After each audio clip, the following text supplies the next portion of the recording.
దివ్యమూర్తుల పుణ్యగాథల్లో ఈరోజు నారద మహర్షిని గురించి తెలుసుకున్నాం. భగవంతుని ఆదేశం మేరకు బ్రహ్మ సృష్టికర్తగా మొట్టమొదట ఎవరిని సృష్టించాడంటే సనక, సనంద, సనాతన, సనత్కుమారులను సృష్టించాడు.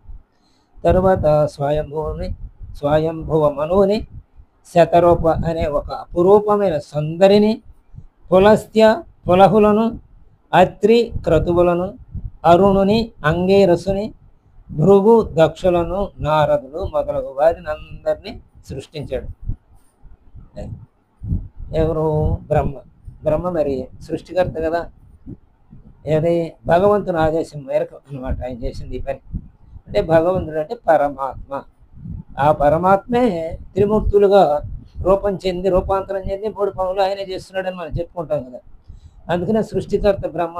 ఆయన డ్యూటీ అది కాబట్టి, ఆయన కర్తవ్యం కాబట్టి ఇంతమందిని సృష్టించాడు. అంటే ఆయన మనసులో సంకల్పిస్తే వాళ్ళందరూ వచ్చారనమాట. అలా సృష్టించిన కుమారులతో ఇలా అంటున్నాడు అనమాట ఆయన. అయ్యా, సృష్టి నిర్మాణం ఇప్పుడే కదా ప్రారంభమైంది, చాలా పెంచాలి కదా దాన్ని. కాబట్టి మీ అందరి సహకారం కావాలి, సృష్టి నిర్మాణంలో మీరు భాగస్వాములు అవ్వాలి అన్నాడు. అందుకని వివాహాలు చేసుకోవాల్సింది స్త్రీలను అన్నాడు. వారందరికీ అసలు ఆ మనస్సే లేదు. అందరూ కూడా అందులో ఎవరు ముందుకు రాలేడాలి. వారిలో మరి ఇప్పుడు నారదుడి గురించి కదా మనం తెలుసుకునేది. అందుకుని నారదుడు బ్రహ్మ కోరికని తిరస్కరించితే నారదుడికి శాపం ఇచ్చాడు అనమాట. బ్రహ్మ కోపించి ఏమని ఇచ్చాడు? నీవు స్త్రీలోలుడుగా జన్మించాలి, గంధర్వుడుగా జన్మించాలి అని పెట్టాడు, శాపం పెట్టాడు. అందుకని ఆయన ఏం చేశాడు? ఆ బ్రహ్మ ఇచ్చిన శాపం విని నారదుడికి కూడా కోపం వచ్చి, నీకు అసలు పూజే ఉండకూడదు, భూలోకంలో నీకు పూజే ఉండదు అని చెప్పి శపించాడు. అందుకనే బ్రహ్మ గుడిలో అసలు ఉండవు, సాధారణంగా ఎక్కడో ఒకటి ఉందనుకుంటాను. ఆ తర్వాత ఆ శాపానికి అనుకూలంగా నారదుడు ఉపబర్హనుడుగా జన్మించాడు, గంధర్వుడుగా అనమాట. ఆ ఉపబర్హుడు మరి స్త్రీలోలుడు కూడా అవ్వాలని చెప్పాడు కదా నారదు, ఆ శాపంలో బ్రహ్మ. అందుకని స్త్రీలోలుడు కూడా అయ్యాడు. ఒకనాడు ఇంద్రుడి కొలువులో నాట్యమాడుతున్నటువంటి రంభచీర వచ్చి లాగాడు. ఆమెకి కోపం వస్తుంది, ఎవరైనా వస్తుంది, అంత యథోపం చేస్తే మరి రాదు. అందుకని ఆమె కోపం వచ్చింది. శూద్ర స్త్రీకి సూత్రుడై పుట్టాలి అని చెప్పి ఉపబర్హుణ్ణి శపించింది అనమాట. కొంతకాలానికి అతడు శూద్ర స్త్రీకి జన్మించి చనిపోయాడు. మళ్ళీ ఉపబర్హనుడే, అంటే ఉపబర్హుడు జన్మ తర్వాత ఈ జన్మ జరిగిందనమాట. కానీ ఈ ఉపబర్హనుడి భార్య పేరు మాలావతి. ఆమె బ్రహ్మని వేడుకుంది, నా భర్తని బతికించమని. అప్పుడు బ్రహ్మశాపం వలన ఉపబర్హుడు ఏమయ్యాడంటే అనేక సహస్ర సంవత్సరాలు, 100 సంవత్సరాలు కాకుండా అనేక సహస్ర సంవత్సరాలు గంధర్వుడుగా విహరించాడు. మరి శ్రీలోలుడుగా ఉండమన్నాడు, అందుకే విహారం మొదలెట్టాడు, విహరించాడు కొన్ని వేల సంవత్సరాల పాటు అనమాట. ఇంతలోనే శాప విమోచన కాలం సమీపించింది. అప్పుడు ఉపబర్హనుడు భార్య సమేతుడు అంటే మాలావతి సమేతంగా గంగా తీరానికి వెళ్ళి అక్కడ మహావిష్ణువు గురించి తపస్సు చేస్తూ ప్రారంభించాడు. చివరికి సనువు తాలించాడు. తర్వాత ఆ మాలావతి కూడా అతనితో పాటు సహగమనం చేసిందన్నమాట. ఆ తర్వాత కన్యాకుబ్జం అనేది ఒక రాజ్యం ఉంది. దానికి ద్రమిళుడు అనే ఒక యాదవరాజు ఉన్నాడు, ఆయన పరిపాలిస్తున్నాడు. ఆ ద్రమిళుడి భార్య పేరు కళావతి. ఈ ద్రమిళుడికి కళావతికి సంతానం లేదనమాట. కాబట్టి సంతానం కోసం వాళ్ళు తన భార్యని దమిళుడు కశ్యప మహర్షి దగ్గరికి పంపాడు. కానీ ఆ ఋషి ఆమెకు సంతానాన్ని ఇవ్వటానికి అంగీకరించాల, మనసులో తిరస్కరించాడు. తర్వాత కానీ ఆమె అందచందాలకి బానిస అయిపోయాడు. అందుకని వెంటనే ఆయనకి స్ఖలనం అయింది. కళావతి ఏం చేసిందంటే ఆ రేతస్సును తీసుకెళ్ళి దాచుకుంది, గర్భంలో పెట్టుకుంది. అలా ఆమె గర్భవతి అయింది. ఈలోగా ద్రమిళుడు మరి అటు కన్యాకుబ్జానికి రాజు అయినా వైరాగ్యం పొందాడు. ఆ తర్వాత రాజ్యాన్ని అంతా విడిచేశాడు. కళావతి తన భార్యని కూడా ఒక బ్రాహ్మణుడి ఇంట్లో పెట్టాడు. ఆ కళావతి ఆ బ్రాహ్మణుడి ఇంట్లో సేవ చేస్తూ ఉండేది. అంటే ఆమె కూడా దాసిగా ఉందన్నమాట అప్పుడే. అలాగే అక్కడ వచ్చినటువంటి బ్రహ్మవేత్తలు బ్రాహ్మణులు అందరూ అనేక మంది వచ్చేవాళ్ళు ఆ బ్రాహ్మణుడింటికి. అని వేద పారాయణ ఇవన్నీ చేస్తూ ఉండేవాడు. అలా అక్కడ కళావతి సేవ చేస్తూ ఉండగానే రాజు భార్య అయిన శూద్ర స్త్రీగానే చివరికి ప్రవర్తించవలసి వచ్చింది ఆమె కూడా అక్కడ. ఆ సమయంలోనే ఆమె అక్కడ పుత్రుడిని కన్నదనమాట. ఆ పుత్రుడి పేరే నారదుడు. అలా ఈ నారదుడు పెరుగుతూ ఉన్న సమయంలోనే ఆ కళావతికి పాము కాటు జరిగే వలన కళావతి చనిపోయింది. నారదుడు ఇక నారదునికి ఏ బంధము లేకుండా అన్ని బంధాలు తొలగిపోయినాయి అన్నమాట. పెరిగి పెద్దవాడయ్యాడు. అరిషడ్ వరకు గుణాలను త్యజించాడు. విష్ణుమూర్తిని ధ్యానిస్తూ ఉండేవాడు అనమాట. ఒక రోజున బ్రహ్మ ప్రత్యక్షమయ్యాడు. అంటే తన కుమారుడికి జన్మలు తీసుకున్న తర్వాత నారదుడి పేరే వచ్చింది. మొట్టమొదట సృష్టించినప్పుడు నారదుడై ఏ పేరు ఉందో ఇప్పుడు ఆ పేరే వచ్చింది. ప్రత్యక్షమయ్యాడు. జన్మ నిమిత్తమై కర్మలు, అలాగే కర్మక్షోభంకై కాలము, కాల పరిణామంతో హేతువైన భావము మొదలు ప్రకృతి సిద్ధాంతాలన్నింటినీ చెప్పాడు. అంటే జన్మ నిమిత్తమైన కర్మలు, అంటే కర్మ కోసం, కర్మ అనిపించడం కోసం జన్మ వచ్చేది. జన్మ ఎందుకోసం? జన్మ కారణం ఏంటంటే కర్మ. కాబట్టి జన్మ నిమిత్తం కర్మలు, ఆ కర్మ క్షోభమైన కాలం. ఆ కాలంలో ఆ కర్మను అనుసరించి క్షోభలన్నీ పొందుతాం. మంచి అయితే ఆనందం, చెడైతే విచారం, ఈ రెండు పొందుతూనే ఉంటాం. అలాగే కాలం కూడా మార్పు చెందుతూ ఉంటుంది. ఆ కాల పరిణామానికి హేతువైన భావాలు కూడా మనలో పుడుతుంటాయి. అంటే చిన్నప్పుడు ఉన్న భావాలు మనకు పెద్దప్పుడు ఉండవు కదా. ఆ తర్వాత ముసలిలో అయినప్పుడు ఉండవు కదా. చిన్నప్పుడు ఆటల మీద, పెద్ద మధ్య వయసులో భార్య మీద, ఆ సంతానం మీద, ఆ తర్వాత వైరాగ్యం, అది భావాలు. కాల పరిణామానికి హేతువైన భావాలు ఉంటాయి. అలా మొదలగు ప్రకృతి సిద్ధాంతాలన్నింటినీ నారదుడికి బోధించాడు బ్రహ్మ. నారదుడు ఆ తర్వాత బద్రికాశ్రమానికి వెళ్ళాడు. అక్కడ నారాయణ సేవిస్తూ ఉన్నాడు. మరి బద్రికాశ్రమంలో నరనారాయణ తపస్సు చేశారని మనం చదువుకున్నాం కదా. అక్కడ సేవిస్తూ మొదలెట్టాడు. నారాయణుడు ఆ నారదుడికి అప్పుడు విరాట్ పురుషుడు ఏం చేస్తాడంటే, సృష్టి పెరగాలి కాబట్టి సృష్టి కోసం స్త్రీ పురుష భాగాలని తన దేహం నుంచే ఏర్పరచుకున్నాడు విరాట్ పురుషుడు. అంటే ప్రకృతి శివునితో కలిసి దుర్గా అయింది, విష్ణువుతో కలిసి లక్ష్మి అయింది, బ్రహ్మతో కలిసి సరస్వతి, అలా పిలుస్తారనమాట. అది అంటే ప్రకృతి పురుషుల కలయికే సృష్టి. అలాగే శివునితో కలిసి దుర్గా అయింది ఈ ప్రకృతి, విష్ణువుతో కలిసి లక్ష్మి అయింది, బ్రహ్మతో కలిసి సరస్వతి అయింది. ఈడనే ఇంకా స్వరాజ్యలక్ష్మి, రాజ్యలక్ష్మి, స్వర్గలక్ష్మి, గృహలక్ష్మి అని ఇలా అనేక పేర్లతో పిలుస్తూ ఉంటారు. ఇక నీ పూర్వజన్మలో నీ జ్యేష్ఠ భార్య అని మాలావతి, అంటే ఉపపర్హనుడుగా ఉన్నప్పుడు ఉన్న బాలావతి భార్య ఉంది కదా. జ్యేష్ఠ భార్య అంటే మరి అప్పుడు శ్రీలోలుడు అని శపించాడు కదా నారదుని బ్రహ్మ, సృష్టి చేయటానికి అంగీకరించకపోతే వివాహం చేసుకుని. అందుకని శ్రీలోలుడు గంధర్వుడుగా అవ్వను. అందుకనే ఆ గంధర్వుడుగా ఉపపర్హనుడుగా పుట్టాడు, శ్రీలోలుడు అయ్యాడని చెప్పుకున్నాం కదా. అప్పుడు కళావతి వారి ఈ ఈ అమ్మాయిని ఒకదాన్ని చెప్పుకుందాం మనం, మాలావతిని. ఇప్పుడు జ్యేష్ఠ భార్య అని చెప్తున్నాడు. అంటే ఇంకా చాలామంది భార్యలు అప్పుడు శ్రీలోలుడు కాబట్టి ఉన్నారన్నమాట. మాలావతితో సాధనం చేసావు, అందుకని ఈ జన్మలో ఆమె నిన్ను భర్తగా పొందుతుంది అని చెప్పాడు. ఎవరు? నారాయణుడు. మరి బదరికామను వెళ్ళి నారాయణ సేవిస్తున్నాడు కదా. ఆ నారాయణుడే ఇప్పుడు ఈయన పూర్వజన్మ గురించి గుర్తు చేశాడన్నమాట. కాబట్టి నీకు వివాహం తప్పదయ్యా నారదా అని జన్మ వృత్తాంతాన్ని విపులంగా చెప్పాడు విష్ణుమూర్తి ఆయనకి బదరికావనంలో. తర్వాత నారదుడు హిమాలయాల దగ్గర ఉన్నటువంటి తన మిత్రుడైన పర్వతుడిని కలుసుకున్నాడు. పర్వతుడు నారదుని మిత్రుడు అనమాట. వాళ్ళిద్దరూ కలిసి అంబరీషుని కుమార్తె స్వయంవరానికి వెళ్ళారు. అంటే ఆమెను వివాహం అవటానికి ఇద్దరు వెళ్ళారనమాట స్వయంవరంలో వరిస్తే. అయితే ఆమె అంబరీషుని కుమార్తె శ్రీహరిని ప్రేమించింది. అందువలన విష్ణుమూర్తి ఏం చేశాడు, తన మాయ చేత ఈ నారద పర్వతాల ముఖాలు రెండు కూడా కోతి రూపం వచ్చేటట్టు చేశాడు. ఇది ఆ స్వయంవరం. అందుకని ఆమె ఏం చేసింది, విష్ణుమూర్తినే ప్రేమించింది కాబట్టి విష్ణుమూర్తి మెడలోనే హారం వేసింది. నారదుడికి ఈ విషయం తెలిసి కోపించాడు విష్ణుమూర్తి మీద. అందుకని నీవు కొంతకాలం భార్యా వియోగాన్ని పొందుతావు, అయితే తిరిగి వానరుల సహాయంతో నీ భార్యను పొందగలుగుతావు అని చెప్పి చెప్పించాడు. ఆ శాప విమోచనం ఆ రకంగా పెట్టాడు. అందుకే ఆయన రాముల వారిగా జన్మించి సీతావియోగాన్ని అనుభవించి తిరిగి సీతను పొందాడు. అంటే విష్ణుమూర్తికి నారదుడు పెట్టిన శాపం అది. పిదప నారదుడు సంజయుని వద్దకు వెళ్ళాడు. శృంజయుని దగ్గరికి వెళ్ళాడు. అతడు నారదుడిని చూశాడు, ఆహ్వానించాడు, ఆదరించాడు. తన కుమార్తె అయినటువంటి సుకుమారిని నారదునికి ఇచ్చి బాగా ఘనంగా వివాహం చేశాడు.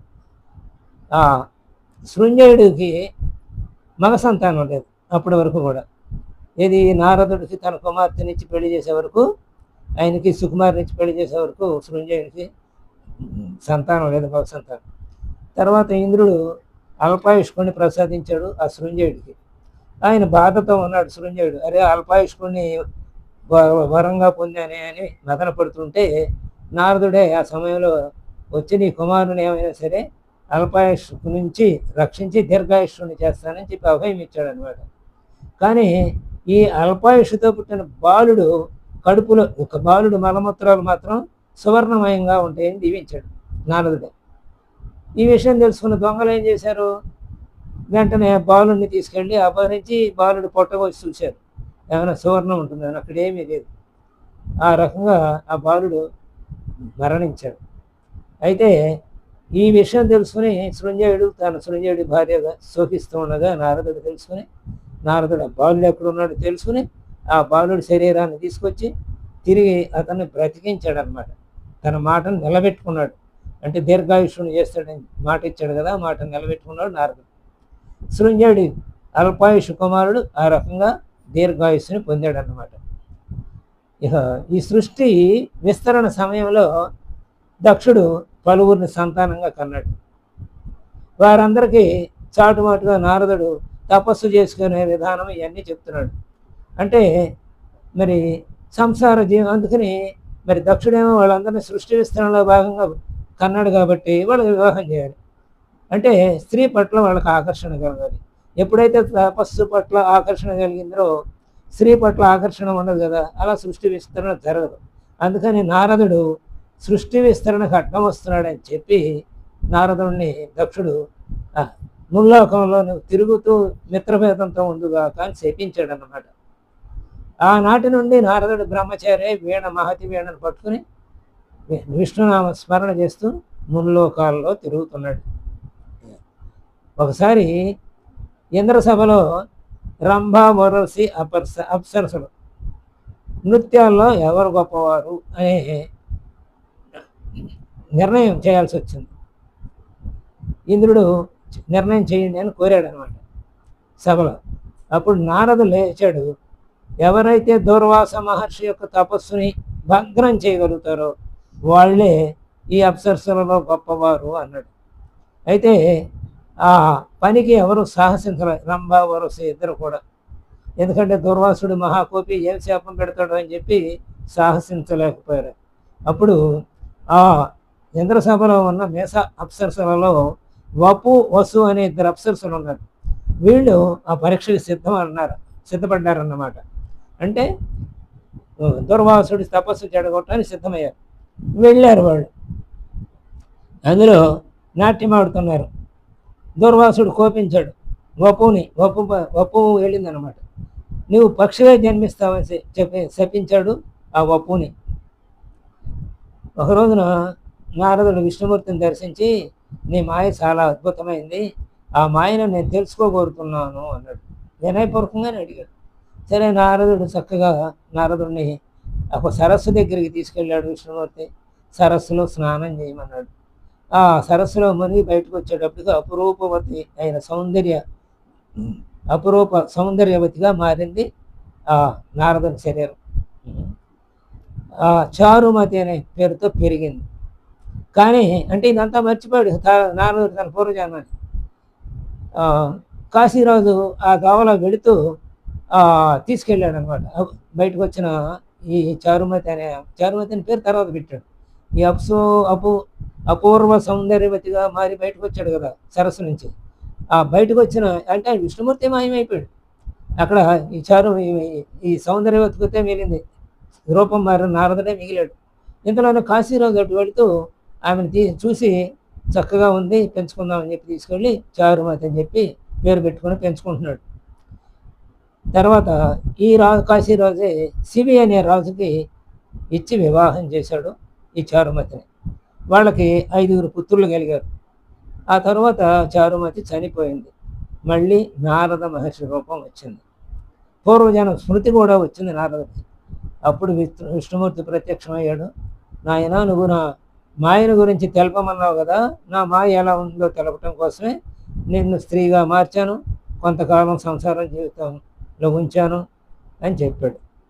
నారదుడు ఆ శ్రీహరి మాటల్ని విస్మయంతో విని ఆనందించాడు.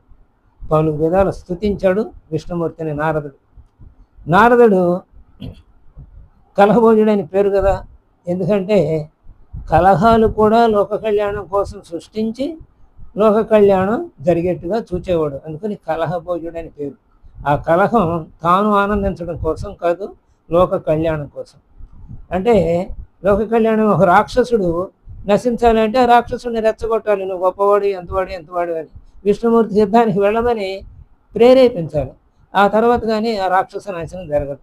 అందుకని అలా ప్రేరేపించి వాడిని రెచ్చగొట్టి ఆ విష్ణుమూర్తి మీద కోపం కలిగేటట్టు చేసి ఆ యుద్ధానికి పంపించి ఆ యుద్ధంలో వాడు మరణించేట్టుగా చూసేవాడు అనమాట. అందుకని కలహభోజుడని ఆయనకి పేరు వచ్చింది. కానీ వాస్తవంగా కలహభోజుడు కాదు, ఆయన లోక కళ్యాణ కారకుడు. అందుకనే అలా ప్రతి చోటకి వెళ్ళి త్రిలోకాలకి తిరిగి సమాచారం సేకరించి ఆ సమాచారం ద్వారా ఒక లోక కళ్యాణమైనటువంటి సంఘటన సృష్టించబడి లోక కళ్యాణం జరిగేది, రాక్షస నాశనం జరిగేది, దేవతలు మళ్ళీ తమ తమ స్థానాలను పొందేవాడు కదా. అందుచేత ఆయన మొట్టమొదటి వార్తాహరుడు అనమాట. అంటే వార్తనమే అంటే విలేఖరి అనమాట. ఆయన మొట్టమొదటి విలేఖరి. ఇక శిశుపాలుని సావు దగ్గరికి వచ్చింది. ఆ సమయంలో నారదుడు మరి సంఘటనల్ని అన్నీ సమకూర్చడానికి ఈయన ప్రేరేపణ చేసేవాడు కదా. అందుకని ఆయన ధర్మరాజు దగ్గరికి వెళ్ళాడు, రాజసూయాగం చేయమని కోరాడు. ఆ మాటను శిరసాహించాడు ధర్మరాజు. రాజసూయాగం చేస్తూ ఉండగా అక్కడ కృష్ణుడిని నిందించడం ప్రారంభించిన శిశుపాలుని కృష్ణుడు తన చక్రాయుధం చేత శిశుపాలుడి శిరస్సుని ఖండించాడు. తర్వాత ధర్మరాజుకి వర్ణాశ్రమాలను బోధించాడు అక్కడే. అంటే ఈ వర్ణాశ్రమాలకి ధర్మాలను ఏ వర్ణం వారైనా సరే, ప్రతి వర్ణం అంటే మానవుడు అనేవాడు ప్రతివాడు కూడా పాటించవలసినవి, గుర్తుంచుకోవాల్సినవి సత్యం, ధర్మం, ప్రేమ, మనోనిగ్రహం, పంచేంద్రియాలను జయించడం, భక్తి, జపం, అలాగే తపం, మితభాషిత్వం, ఇవన్నీ కలిగి ఉండాలి. ఇవన్నీ ఏ వృత్తిలో ఉన్నవారైనా కలిగి ఉండాల్సింది. అంటే నిత్య జీవితంలో ఇవన్నీ పాటించవలసిన ధర్మాలని ధర్మరాజుకి ఆ రాజసూయ సందర్భంలో తెలియజెప్పాడు. ఆ తర్వాత ఒకసారి హిరణ్యకశిపుడి భార్య అయినటువంటి లీలావతి గర్భవతిగా ఉండగా ఇంద్రుడు భయపడి, హిరణ్యకశిపుడే దుర్మార్గుడు, మమ్మల్ని ఎన్నోసార్లు బాధ పెట్టాడు, కాబట్టి వాడికి పుట్టబోయే కొడుకు ఇంకా ఎంత దుర్మార్గుడు అవుతాడు, కాబట్టి ఇప్పుడు ఎలాగో గర్భవతిని వదిలి తపస్సుకు వెళ్ళాడు, కాబట్టి ఇప్పుడు ఏమైనా తీసుకెళ్ళి అంతం చేస్తే బాగుంటుంది, మళ్ళీ వీడి కుమారుడితో బాధ లేకుండా పోతుందని తను బలవంతంగా లీలావతిని తీసుకెళ్తూ ఉండగా నారదుడు ప్రత్యక్షమై నారదుడు వాస్తవాన్ని తెలియజెప్పాడు. ఆ లీలావతి గర్భంలో ఉన్న శిశువు వలనే ఆ హిరణ్యకశిపుడు మరణిస్తాడు, ఈయన పరమ భక్తుడు, విష్ణుమూర్తి భక్తుడు, కాబట్టి ఆమెను వధించవద్దు, ఏమి చేయవద్దు, నేను తీసుకెళ్తానని ఆమెని తన ఆశ్రమానికి తీసుకెళ్ళి అక్కడ ఆ గర్భస్థ శిశువుగా ఉన్న ఆ లీలావతికి ఆ గర్భస్థ శిశువు వినేటట్టుగా అన్నీ చెప్పాడు అనమాట ధర్మాలు. అలాగే అన్నీ వినిపించాడు మహావిష్ణువు గాథలు, మహిమలు. ప్రహ్లాదుడు లోపల ఉన్నటువంటి ప్రహ్లాదుడు ఇవన్నీ విన్నాడు, జీర్ణించుకున్నాడు. అందుకనే పుట్టుకతోనే ఆయన మహాభక్తుడయ్యాడు ప్రహ్లాదు. ఇక రామరావణ యుద్ధంలో రావణుని కుమారుడు ఇంద్రజిత్తు ప్రయోగించిన నాగాస్త్రాన్ని బంధించింది రామలక్ష్మణుడు. అప్పుడు నారదుడు ప్రత్యక్షమయ్యాడు. శ్రీహరి వాహనమైన గరుత్మంతుని స్మరించమని రాముల వారికి చెప్పాడు. అప్పుడు వాడు ఆ గరుత్మంతుని స్మరిస్తే ఆ గరుత్మంతుడు వచ్చి ఆ నాగాస్త్రాన్ని తెంచివేశాడు అన్నమాట. ఆ బంధాన్ని నుంచి విముక్తుని చేశాడు. పాండవులు అంటే తాను అవతారం ఎత్తిన తర్వాత అందులో మానవ అవతారం మహిమలేని చూపించకూడదా, అందుకని అక్కడ ఆయన నారదుని సలహా నచ్చిన గౌతమంతుడు స్మరించాడు, ప్రార్థించాడు. తర్వాత పాండవులు ద్రౌపదిని వివాహం ఆడారు. ఆమెతో కాపురం ఏ విధంగా చేయాలో అర్థం కాలేదు, మరి 5గురిని పంచుకోమంది కదా. అప్పుడు నారదుడు వచ్చి ఒక్కొక్కరు ఒక్కొక్క సంవత్సరం ఆమెను మీ దగ్గర కాపురం చేయించడం చూడండి, ఆ తర్వాత ఒక నిబంధన పెట్టుకోండి, ఒకరితో కాపురం చేసేటప్పుడు ఇంకొకరు ఆ ఇంటికి వెళ్ళకూడదు అని. అలా ఆ నియమాన్ని పాటిస్తూ ఉండగా ఇంతలో ధర్మరాజు దగ్గర ద్రౌపది ఉండగా దుర్వాసుడు ఇచ్చాడు. ఏమైనా సరే పిలవాలి అన్నాడు. అర్జునుడు అక్కడ ఉన్నాడు బయట. అర్జునుడు వద్దండి బాబు ఇప్పుడు ఆయన చెప్పినా వినిపించుకోకుండా శాపం పెడతాడేమని అర్జునుడు నియమాన్ని తప్పి ఆ ధర్మరాజు దగ్గరికి వెళ్ళాడు. ఆ రకంగా దుర్వాసుడు శాపం పెడతాడని వెళ్ళాడు గత్యంతరం లేక. ధర్మరాజుకు వెళ్ళి వినంగా చెబితే ధర్మరాజు ఆ తర్వాత బయటకు వచ్చాడు. దుర్వాసుడితో మాట్లాడి అదంతా అయిపోయింది. అయితే దాని నిబంధన ప్రకారం ఒక 12 నెలలు తీర్థయాత్రలు చేయవలసి వచ్చింది అర్జునుడు. నారదుడు ధర్మరాజు హితోపదేశం చేస్తూ ఉన్నాడు. చేస్తూ ఏమని చెప్పాడంటే, అనుభవయుక్తులైన శాస్త్రజ్ఞుల్ని, అలాగే మేధావుల్ని, విప్రులను, మంత్రులను, విశ్వాసపతులైన సేనాధిపతులను, ఆయుర్వేద వైద్యులను వీళ్ళందరినీ కొలువులో ఉంచుకోవాలి.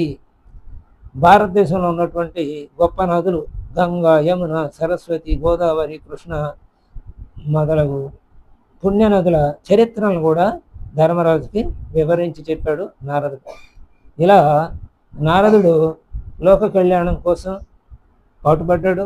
అలాగే తాను తన తండ్రి చెప్పినటువంటి లోక విస్తరణ కోసం పెళ్లి చేసుకోమంటే దానిని తిరస్కరించినందున శాపం గంధర్వ స్త్రీగాను, ఆ తర్వాత స్త్రీలోలుడుగా పుట్టాడు ఉపభర్తుడు అనే పేరుతో. ఆ తర్వాత కళావతి అనే ఆమెకు పుత్రుడిగా పుట్టి అక్కడి నుంచి నారదుడిగానే ఉండి నారాయణుని అనుమతితో, ఆ నారాయణుని సేవతో, అలాగే తర్వాత ముల్లోకాల్లో తిరుగుతూ లోక కళ్యాణం కోసం పాటుపడుతూ ఉన్న నారదుడి చరిత్రని మనం తెలుసుకున్నాం. స్వస్తి.